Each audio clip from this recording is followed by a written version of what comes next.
LPD Desa Adat Rendang Karangasem menggelar laporan pertanggungjawaban LPJ tahun buku 2018 di Wantilan Desa setempat. Kegiatan tersebut dirangkaikan dengan perayaan hari ulang tahun ke-28 LPD Desa Adat Rendang. Laporan pertanggungjawaban LPJ LPD Desa Adat Rendang dihadiri BKS dan LP LPD Kabupaten Karangasem, Mitra Kerja LPD, perwakilan LPD se-Kabupaten Karangasem, bendesa, tokoh masyarakat dan ratusan masyarakat desa setempat. Kepala LPD Desa Adat Rendang, Wayan Sedana Putra mengatakan, meski di tengah kondisi ekonomi yang tidak begitu baik, LPD Desa Adat Rendang mampu berkembang positif. Tabungan pada tahun 2017 mencapai 26 miliar rupiah lebih, meningkat menjadi 29 miliar 500 juta lebih di tahun buku 2018. Deposito sebesar 23 miliar rupiah lebih, tumbuh menjadi 33 miliar 600 juta rupiah lebih. Laba meningkat dari 1 miliar 600 juta lebih menjadi 2 miliar 300 juta lebih. Sementara kredit sebesar 20 miliar lebih menurun menjadi 17 miliar 900 juta rupiah lebih. Penurunan kredit disebabkan LPD Desa Adat Rendang lebih mengedepankan prinsip kehati-hatian di tengah kondisi ekonomi yang belum sepenuhnya pulih.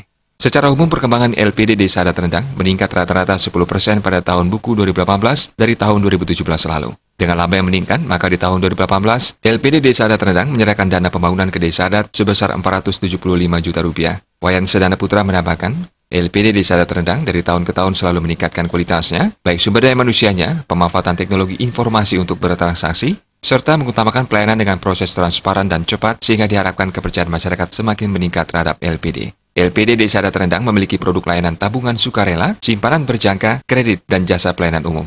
LPD Desa Pekraman Rendang mengadakan acara penyampaian pelaporan pertanggungjawaban LPD tahun buku 2018 sekaligus juga penarikan undian berhadiah baik tabungan, deposito dan kredit.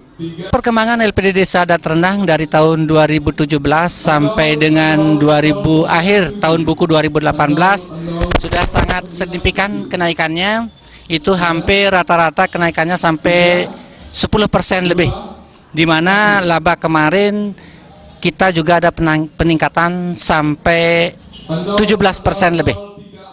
Sementara Desa Adat Rendang Komang Gama mengatakan, keberadaan LPD Desa Adat Rendang selama ini telah terbukti membantu dalam mensejahterakan masyarakat. 20% dari laba diserahkan LPD untuk dana pembangunan. Melihat kontribusi LPD yang cukup besar, Komang Gama mengharapkan masyarakat tidak ragu-ragu memanfaatkan berbagai produk layanan LPD karena keuntungan setiap tahun dikembalikan untuk pembangunan desa. Koordinator Lembaga Pemberdayaan LPD Kabupaten Karangasem, Nyoman Sedana Aryana menyampaikan, LPD Desa Adat Rendang merupakan LPD dengan aset keempat terbesar dari 190 LPD di Karangasem. Berdasarkan audit, LPD Desa Adat Rendang berkategori sehat dengan nilai 97 lebih. Pada kesempatan ini, LPD Desa Adat Rendang juga menyerahkan dana untuk pembangunan gedung BKS LPD Kabupaten Karangasem, dana pemberdayaan, dana operasional BKS LPD Kecamatan Rendang, bantuan kepada paikatan pemangku, pecalang, sekegong BKS LPD Karangasem, dan siswa SD berprestasi. Laporan pertanggungjawaban dirangkaikan penarikan undian simpanan dan kredit dengan hadiah utama 2 unit sepeda motor.